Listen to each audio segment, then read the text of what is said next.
you ever struggled in school? Same. But some students struggle even more, facing unique challenges beyond typical difficulties. These students are often classified as neurodivergent. They experience differences in attention, sensory processing, or other aspects of development that impact learning.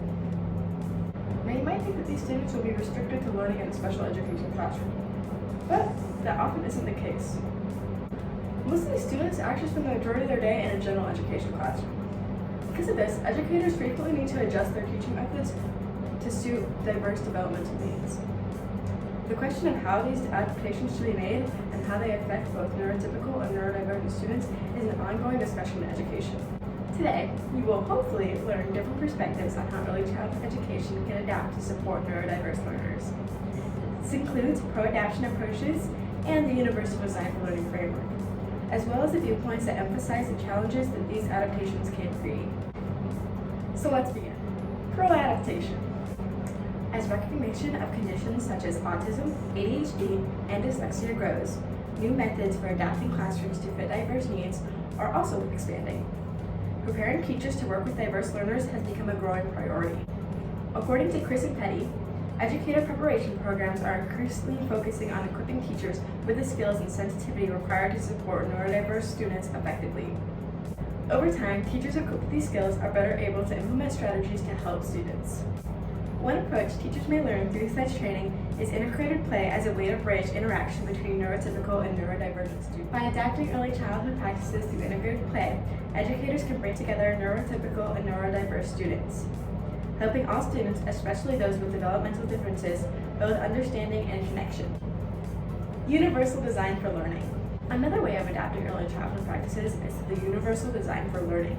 This doesn't just support neurodiverse learners, it supports all students. This is achieved through 3 interconnected principles. First, multiple means of engagement, where students choose tasks aligned with their interests.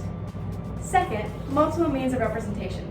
This allows information to be presented in different formats, kind of like this video. Third, multiple means of action or expression. This is where students demonstrate what they've learned through different modalities, such as written or verbal. Unlike approaches that exclusively focus on neurodivergent learners, UDL claims to create flexibility from the start, benefiting everyone and reducing the need for later accommodations. Challenges. Even though most educators have a positive outlook on adapting early childhood practices, these changes come with some challenges. Adapting practices require significant time and effort, and teachers are often pretty busy. Poor adaptations may even worsen the behavior of neurodivergent children rather than improving it. Another challenge is the social dynamics of neurodiverse and neurotypical children. Despite educators' best efforts, neurodivergent students' unique communication and social styles may lead to neurotypical peers excluding them. To negate this, educators need to focus on cultivating empathy and understanding. In conclusion, adapting early childhood practices to support neurodiverse learners is a continuous process that takes patience, understanding, and commitment from educators. Adaptations show undeniable benefits, but also require a lot of time, training, and collaboration. To combat challenges, we should continue to research the best practices to support every child's needs.